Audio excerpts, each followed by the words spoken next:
pessoal, nós iremos começar agora a nossa aula de número 10 com a matemática da BNCC, as 5 unidades temáticas e também um exemplo de plano de aula. Esse conteúdo está dentro do assunto de metodologia do ensino de matemática 2. Meu nome é professor Josiano Leão e eu irei ministrar essa aula. Então, nos acompanhem, nos assistam e até a próxima. Aula número 10 do conteúdo de metodologia de ensino da matemática 2. Meu nome é professor Josiano Leão, eu irei ministrar essa aula referente ao conteúdo de a matemática da BNCC, as 5 unidades temáticas e o plano de aula. Com base nos recentes documentos curriculares brasileiros, a BNCC leva em conta que os diferentes campos que compõem a matemática reúnem um conjunto de ideias fundamentais que produzem articulações entre eles, que são a equivalência, a ordem, a proporcionalidade, interdependência, representação, variação e aproximação. Essas ideias fundamentais são importantes para o desenvolvimento do pensamento matemático dos alunos e devem se converter na escola em um objeto de conhecimento.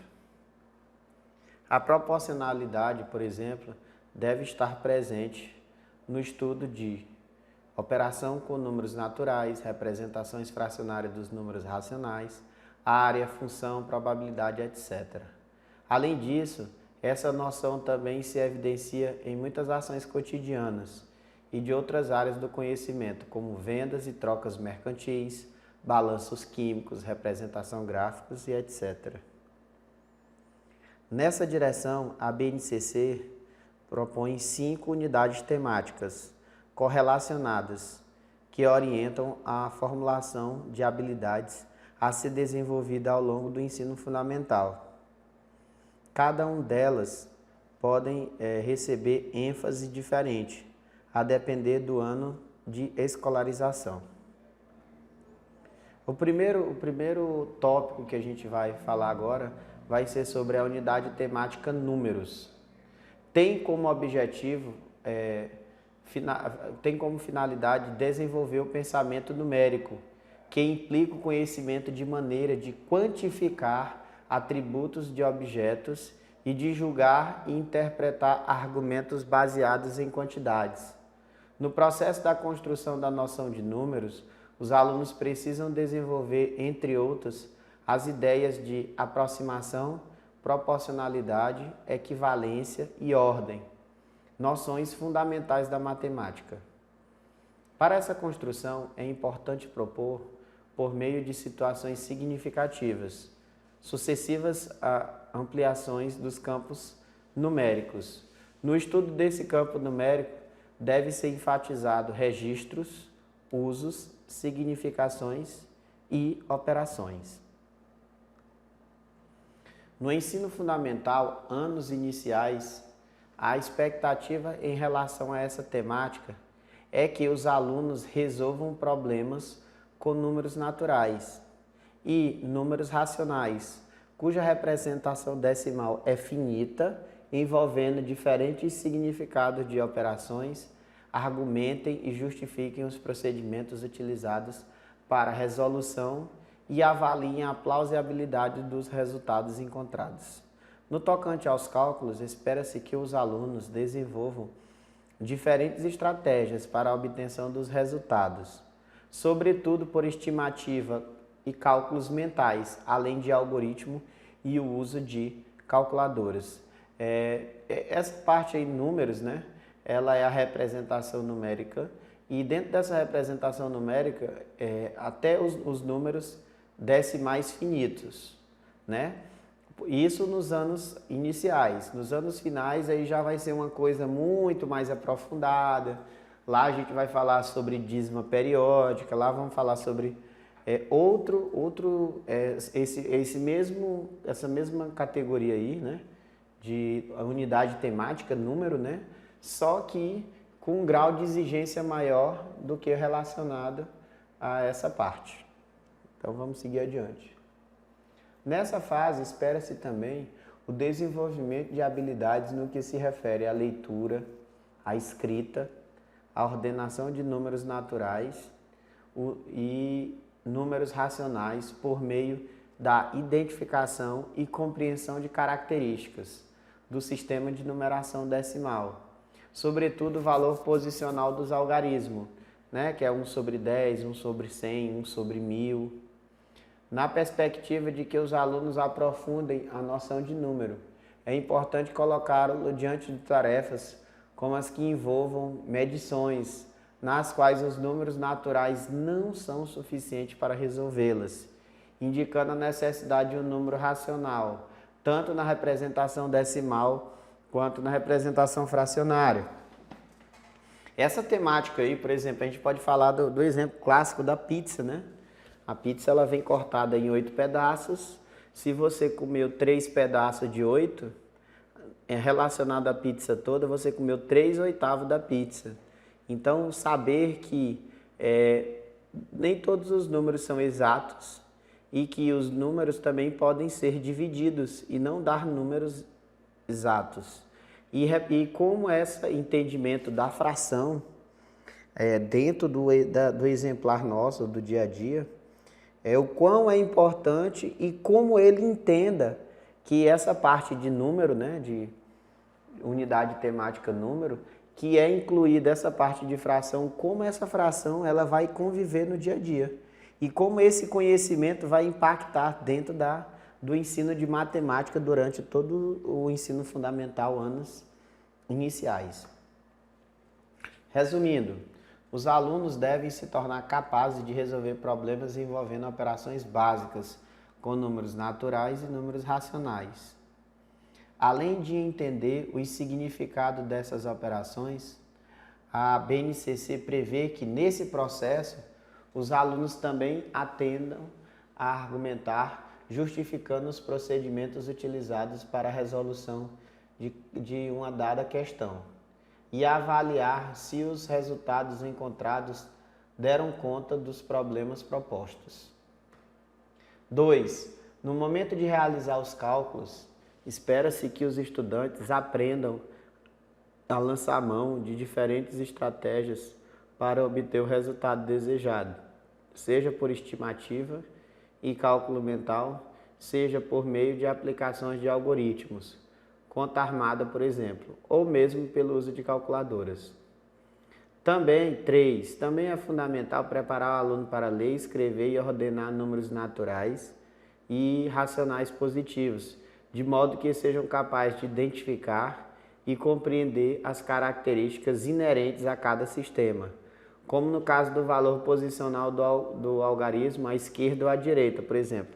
Aquela questão do positivo e do negativo, que a gente usa no dia a dia da gente, é a conta do banco. Quando a gente tem dinheiro, aí ele tem um Czinho de crédito, está positivo. Quando a gente deve ao banco, aí é o mesmo valor, mas aí tem um D de débito, que é negativo. Então, quando a gente receber, a gente vai ter que ressarcir o banco. Quando ele passa do crédito, é porque o dinheiro é nosso, não é do banco. Então, é mais ou menos essas ideias que esse eixo temático ele vai ser explorado tanto no primeiro, quanto no segundo, quanto no terceiro, quanto no quarto e quanto no quinto ano. Agora a gente vai falar sobre a unidade temática álgebra, né? Por sua vez, tem como finalidade o desenvolvimento de um tipo especial de pensamento, o pensamento algébrico, que é essencial para utilizar modelos matemáticos na compreensão e representação e análise de relações quantitativas de grandezas e também de situações e estruturas matemáticas que fazem uso de letras e outros símbolos.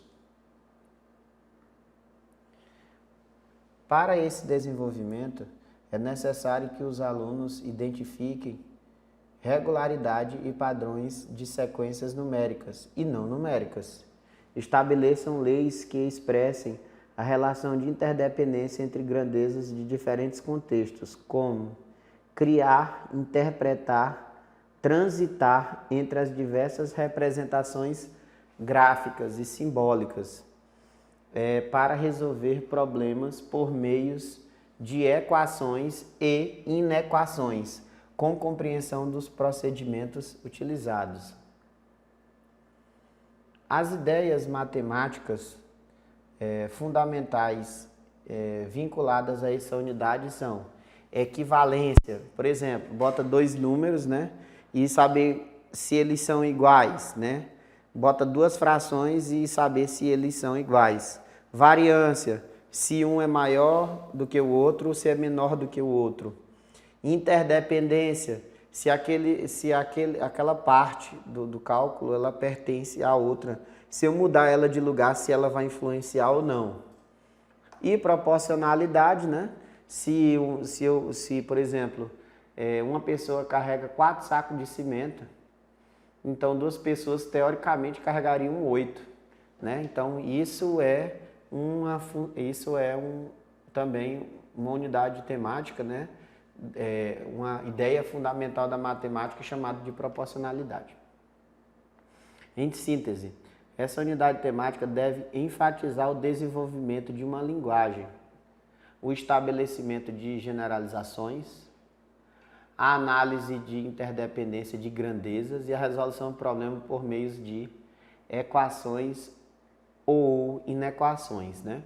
Lembrando que essa interferência da equação, ela não vai ser direta, né, entre aspas, ela não vai ser direta do 1º ao 5º ano, né? O aparecimento das equações, elas já vão aparecer lá do 6º em diante. Isso não quer dizer que eles não tenham um significado antes, né? O conceito de equação, ele não seja um significado antes, né? Porque, por exemplo, se eu der um exemplo, se você pegar e representar 4 mais 5, né? Você sabe que matematicamente vai dar 9. Mas se eu quiser transformar isso em equação, eu boto assim, 4 mais 5 é igual a x. E eu simplesmente botei o x. Então, para haver uma relação de equivalência, que é o primeiro termo aqui do que eu estou falando, se eu comparar isso, então o x vai ser equivalente a 9. E aí, essa ideia de equivalência, a equação e a inequação tem. Por quê? Porque ela vai ter que se igualar a alguma coisa. Equivalência é quando você bota uma coisa, pega um sinal de igual e equivale a outra coisa. Então, quando você equivale uma letra ao número, a gente está falando de equação. Diretamente, ela vai ser vista do 6º ano em diante. Mas antes, a questão do x é isso. Porque, no caso, se você botar 4 mais 5 é igual a 9, o 9 ele é um valor numérico. Um valor numérico mais um valor numérico dá um valor numérico. Quando você coloca um x, ele é uma letra. Então, valor numérico mais um valor numérico é igual a uma letra. Então, 4 mais 5, 9. Então, o 9 é igual a x. Então, isso obrigatoriamente quer dizer que x é igual a 9. Então, aquele número ele se transformou em uma letra. Se ele se transformou em uma letra, a gente está falando de equação. Nessa perspectiva, é imprescindível que algumas dimensões do trabalho com a álgebra estejam presentes no processo de ensino e aprendizagem desde o ensino fundamental, anos iniciais, como as ideias de regularidade, generalização de padrão e propriedade de igualdade. No entanto, essa fase não se propõe o uso de letras para expressar regularidades, por mais simples que sejam. Então, era o que eu estava falando anteriormente, né? Nesse momento, a equação ela não vai se manifestar diretamente. Não vai aparecer um x, um y, um z, um w, um j, uma letra nenhuma. Mas a noção de equação, ela é desenvolvida lá do 1º aninho, do 2º ano, do 3º, do 4º e do 5º, né? Que lá no 1º aninho vamos fazer uma equivalência, né? Lá vai ser o desenho das 5 maçãs. Aí retira-se uma maçã. Quantas maçãs ficaram? Aí a criança vai lá e desenha 4 maçãs. Lá no terceiro ano, não tem mais a maçã. Tem o número 5 menos 1 e aí você encontra 4. Lá mais na frente, no 6º, no 7º ano, vai ficar 5 menos 1 é igual a x. Então, x no caso é 4. Para ser a resposta, o x obrigatoriamente ele tem que ser igual a 4. Então, essa ideia de equação, ela vai surgindo lá do começo. Só que eles vão trocando os símbolos. Mas o significado é o mesmo. O primeiro é o desenho da maçã. No terceiro aninho já é os números, né? A temática números, entendeu? E essa temática números desemboca aqui, né? Nesse eixo temático álgebra, né? Que é a inserção dos números, das letras, dentro desses cálculos. A relação dessa unidade temática com a numérica é bastante evidente no trabalho. Consequências recursivas e repetitivas, seja na ação de completar uma sequência com um número ausente, um elemento ausente, seja na construção de sequências segundo uma determinada regra de formação. A relação de equivalência pode ter seu início com atividade simples, envolvendo a igualdade. Como reconhecer que, se, por exemplo, 2 mais 3 é igual a 5, né? E 5 é igual a 4 mais 1, então 2 mais 3 é igual a 4 mais 1. Por quê? Porque os dois vão dar o valor numérico 5. Então, se eu digo que eles são iguais, então a montagem numérica dele vai ser equivalente. Por quê? Porque os resultados são iguais. Então, eu posso cancelar os 5 e posso dizer obrigatoriamente que 2 mais 3 é igual a 4 mais 1. Isso a gente chama de álgebra. E entendendo como o símbolo, no caso de igualdade, mais o símbolo de mais misturado com os números, isso se transforma em álgebra, isso se transforma em equação, isso se transforma. Então, se o aluno entender isso, e o professor também ter essa sensibilidade, ele vai ter uma dinâmica muito maior para explicar um número para ele. Um cálculo, no caso a gente está trabalhando com a soma, né? Atividade como essas contribui para a compreensão de que o sinal de igualdade não é apenas uma indicação de uma operação a ser feita. A noção intuitiva de função pode ser explorada por meio da resolução de problemas envolvendo a variação proporcional direta entre duas grandezas. Sem utilizar a regra de 3, nós não utilizamos a regra de 3 aí. Como? Se como 2 medidas de sucos concentrados eu obtenho 3 litros de refresco. Quantas medidas de suco concentrado eu preciso para ter 12 litros de refresco? Então você entende a proporcionalidade aí. Se 2 medidas dá 3 litros, então para ter 12, aí você faz o cálculo e encontra a resposta. Resumindo, primeiro, nos primeiros anos, a proposta é trazer o pensamento algébrico à sala, por meio de ideia de regularidade, generalização de padrão e propriedades da igualdade, que foi o que eu falei anteriormente. 2. Por meio da interface com a unidade temática de números, os alunos também devem ser provocados a explorar a sequência recursiva e repetitiva, como as tabuadas, né? Tá lá os números, né? Os símbolos e tal. Depois você vai entender numericamente como é que aquele resultado é, né? E para você aprender aquilo ali, no tempo que eu era criança, meu pai me colocava para fazer 20 vezes cada tabuada daquela. Eu tinha que escrever 2 vezes 1, 2 vezes 2, 2 vezes 3, 2 vezes 4, 2 vezes 5, 2 vezes 6, 2 vezes 7, até o 10. Aí eu fazia lá, né? Aí eu fazia o 3 vezes 1, 3 vezes 2 e tal. O 4 vezes 1, 5 vezes 1, 6 vezes 1, 7, beleza. Aí eu completava uma folha. Aí o papai, não, agora tá faltando só mais 19 folhas. Entendeu? Então eu aprendi nesse padrão aí, recursivo e repetitivo. Bem como desenvolver a noção de igualdade. Qual é a noção de igualdade?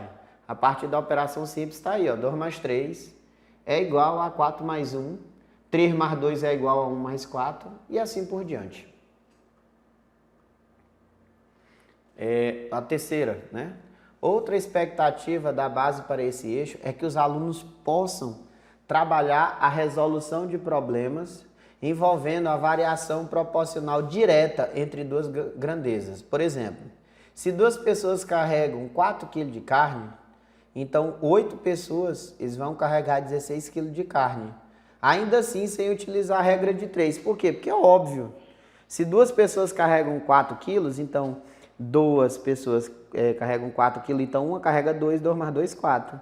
Então, se são 8 pessoas e cada uma carrega 2 quilos, é 2 mais 2 mais 2 mais 2 mais 2 mais 2 mais 2, 8 vezes. Então, quando eu somar 2 mais 2, 4, 4 mais 2, 8, 8 mais 2, 10, 10 mais 2, 12, 2 mais 2, 14, 16. Então, vai chegar a esses 16 quilos de carne. O próximo eixo temático que a gente vai ver é a geometria, né? A geometria envolve o estudo de um amplo conjunto de conceitos e procedimentos necessários para resolver problemas do mundo físico e de diferentes áreas do conhecimento. Assim, nessa unidade, estudar posição e deslocamento do espaço, forma e relação entre os elementos das figuras planas e espaciais para desenvolver um pensamento geométrico do aluno.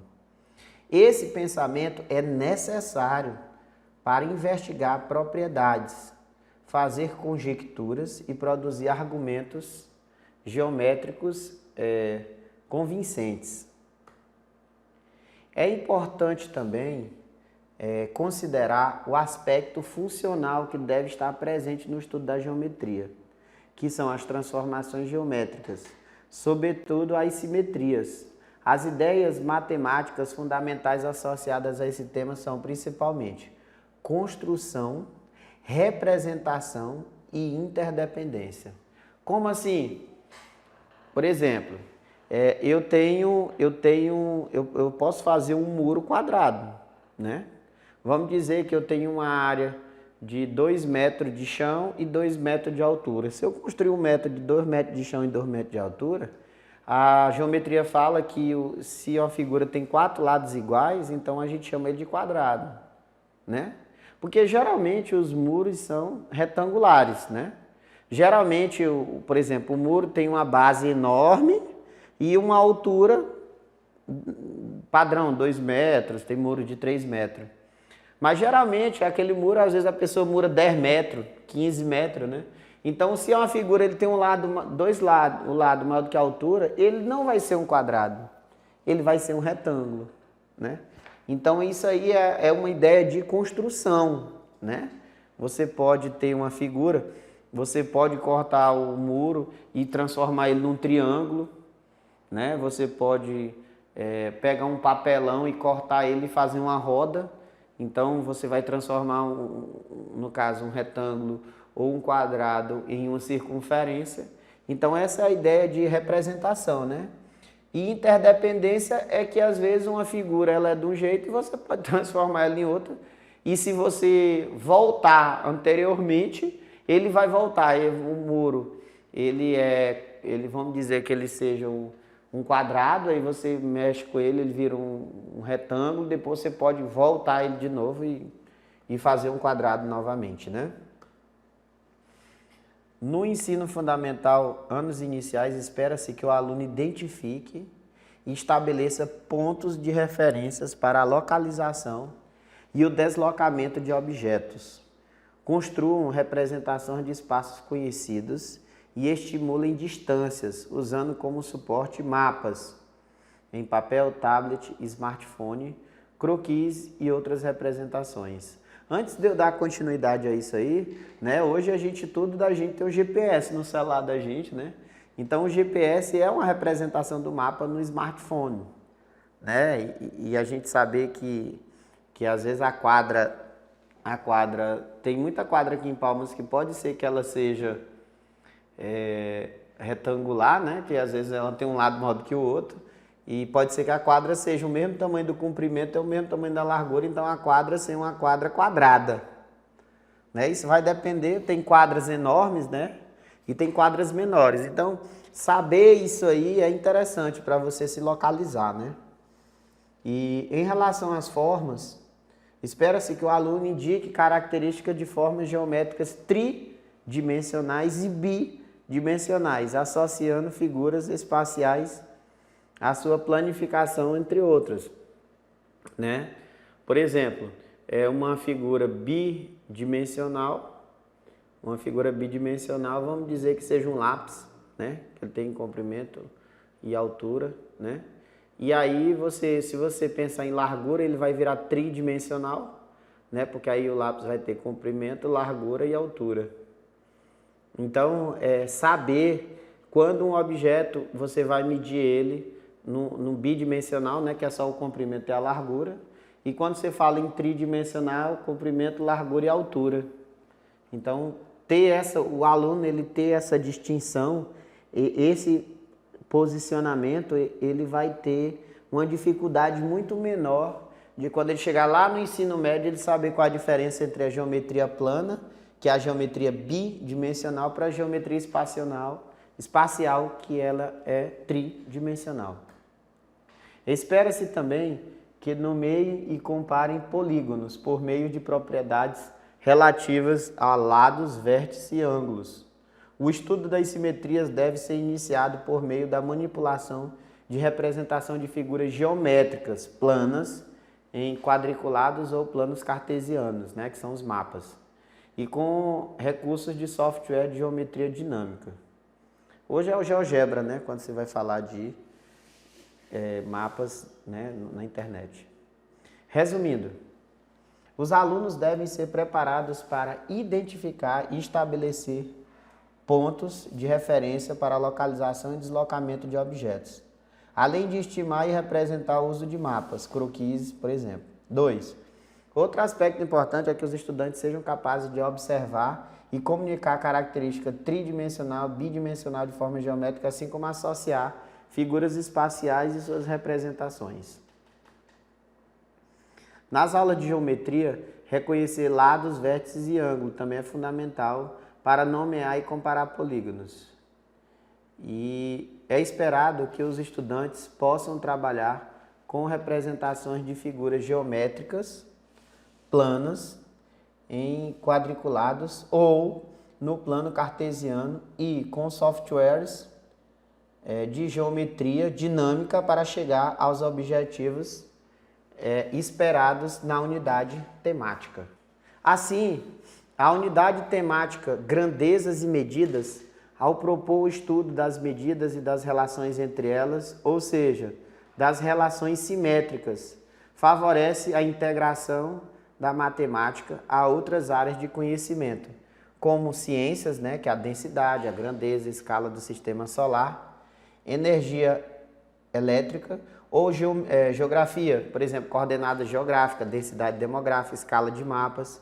Essas unidades temáticas contribuem ainda para a consolidação e ampliação da noção de número, aplicações de noções geométricas e construção do pensamento algébrico. Na verdade, grandezas e medidas, ela vai englobar todas as 3 unidades temáticas anteriormente citadas. No ensino fundamental, anos iniciais, a expectativa é que os alunos reconheçam que medir é comparar uma grandeza com unidade e expressar o resultado na comparação de um número. Além disso, devem resolver problemas oriundos de situações cotidianas que envolvem grandezas como comprimento, massa, tempo, temperatura e área, e capacidade e volume, de sólidos formados por blocos regulares, sem o uso de fórmulas recorrentes, quando necessário, a transformação entre unidades e medidas padronizadas mais usuais.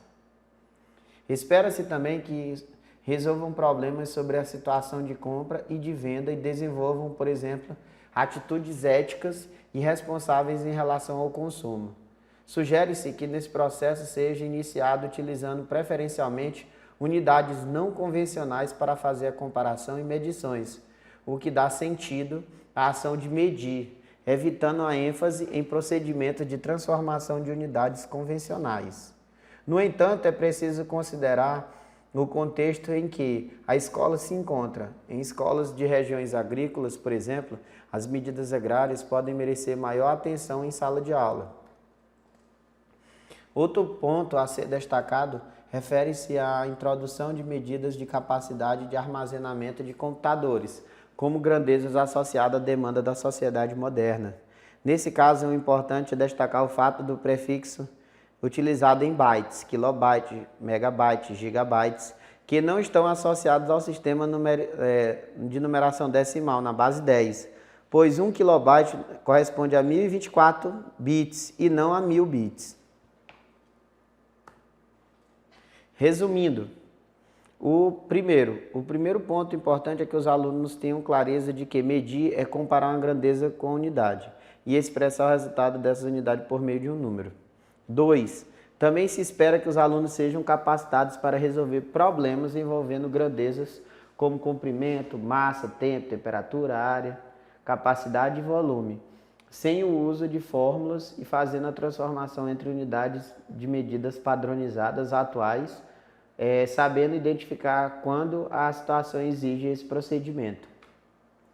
A incerteza e o tratamento de dados são estudados na unidade temática probabilidade e estatística, e ela propõe a abordagem de conceitos, fatos e procedimentos presentes em muitas situações problemas na vida do cotidiano, nas ciências da tecnologia, assim como todos os cidadãos precisam desenvolver habilidades para coletar, organizar, representar, interpretar e analisar dados de uma variedade de contextos, de maneira a fazer julgamentos bem fundamentados e tomar as decisões adequadas, e isso inclui racionalizar e utilizar conceitos, representações e índices estatísticos para descrever, explicar e predizer fenômenos. Merece destaque também o uso de tecnologias como calculadoras para avaliar e comparar resultados, as planilhas eletrônicas, que é o Excel, que ajuda na construção de gráficos e nos cálculos de medida de tendência central. A consulta à página do Instituto Brasileiro de Geografia e Estatística pode oferecer contextos potencialmente ricos, não apenas para aprender conceitos e procedimentos estatísticos, mas também para utilizá-lo no intuito de compreender a realidade. No que concerne ao estudo das noções de probabilidade, a finalidade no ensino fundamental séries iniciais é promover a compreensão de que nem todos os fenômenos são deterministas. Para isso, o início da proposta de trabalho com probabilidade está centrado no desenvolvimento da noção de aleatoriedade, de modo que os alunos compreendam que há eventos certos, eventos impossíveis e eventos prováveis. É muito comum que as pessoas julguem impossíveis eventos que nunca viram acontecer. Nessa fase é importante que os alunos verbalizem em eventos que envolvam o acaso. Os resultados poderiam ter acontecido em oposição ao que realmente aconteceu. Inicialmente, a construção do espaço amostral. Com relação à estatística, os primeiros passos envolvem o trabalho com a coleta e a organização de dados de uma pesquisa de interesse dos alunos. O planejamento de como fazer a pesquisa ajuda a compreender o papel da estatística no cotidiano dos alunos. Assim, a leitura, a interpretação e a construção de tabelas e gráficos têm um papel fundamental, bem como a forma de produção de textos escritos para a comunicação de dados, e por isso é preciso compreender que o texto deve sintetizar ou justificar as conclusões. No ensino fundamental séries iniciais, a expectativa é que os alunos saibam planejar e construir relatórios de pesquisas estatísticas descritivas, incluindo medidas de tendência central e construção de tabelas e diversos tipos de gráficos. Esse planejamento inclui a definição de questões relevantes e da população a ser pesquisada, a decisão sobre a necessidade ou não de amostra e, quando for para casa, a seleção de seus elementos por meio de adequada técnica de amostragem. Cumpre destacar que os critérios de organização das habilidades da BNCC, com a explicação dos objetos de conhecimento aos quais se relacionam e do agrupamento desses objetos em unidade temática, expressam um arranjo possível, dentre outros.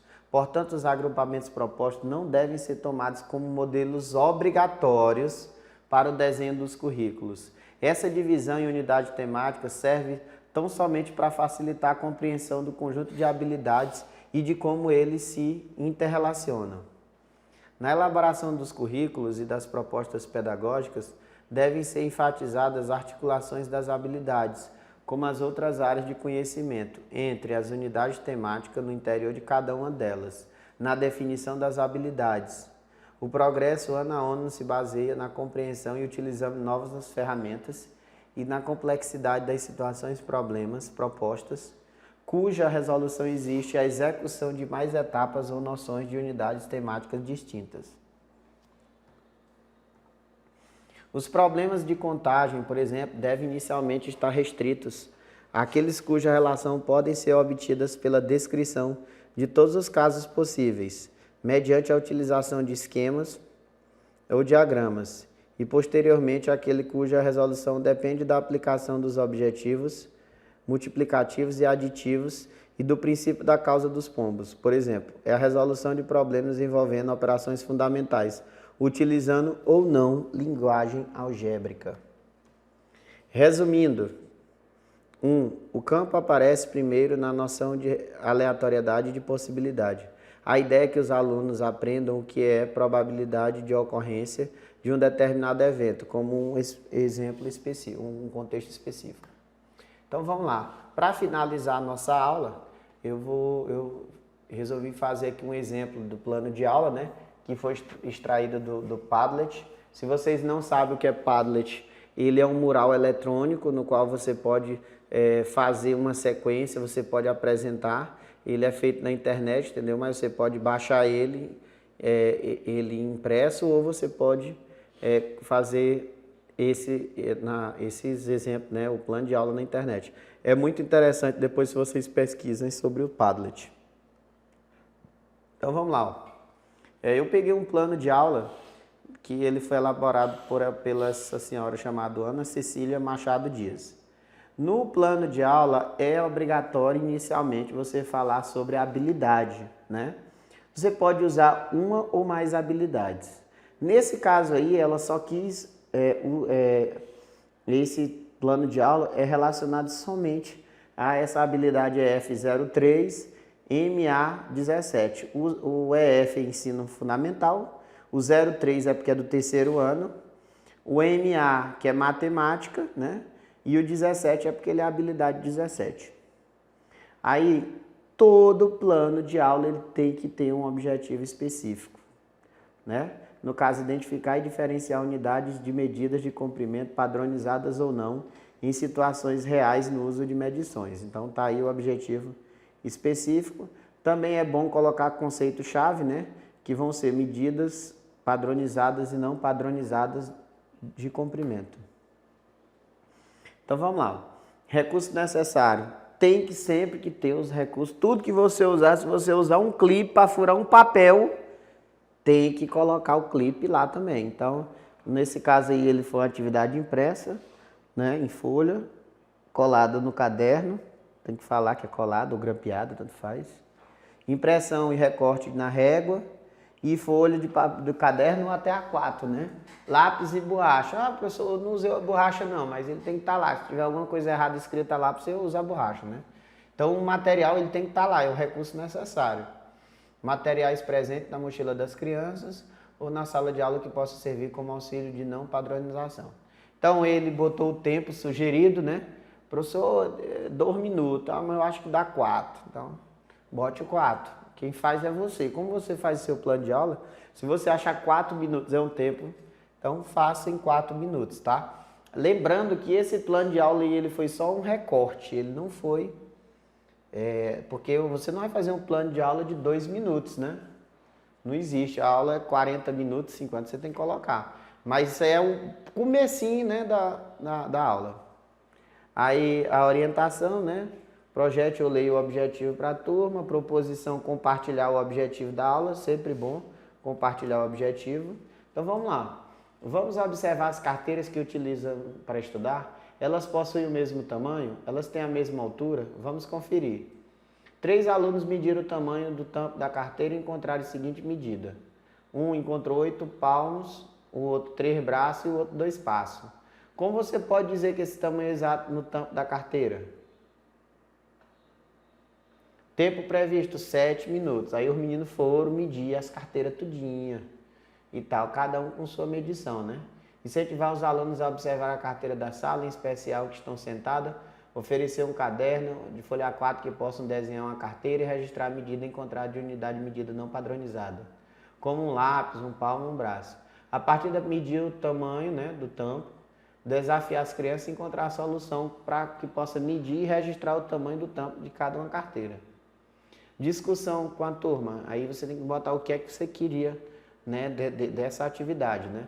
Observe as carteiras na nossa sala de aula, como são, de que material é, qual formato, tamanho, é pesado, é leve, entendeu? Então, todas essas indagações você tem que colocar aqui na discussão. Então, gente, estamos chegando ao final, né, dessa aula. Eu espero que vocês tenham entendido um pouco sobre a questão das 5 unidades básicas lá da BNCC e também um pouquinho sobre esse plano de aula. É um plano sintético, mas ele é bem rico, ele é bem estruturado. Existem vários planos de aula aí na internet, mas eu quis dar ênfase nesse plano de aula. E aí, pessoal, nós estamos chegando ao fim dessa aula 10, né? Que ele tem um tema, o conteúdo é a matemática da BNCC, as 5 unidades temáticas e uma sugestão de plano de aula, né? Eu gostaria de agradecer a todos que estão prestigiando essa aula e aprendendo um pouco mais sobre a disciplina de metodologia do ensino de matemática 2. Aqui é o professor Josiano Leão, que vai se despedindo mais uma vez. Fique com Deus e até a nossa próxima aula.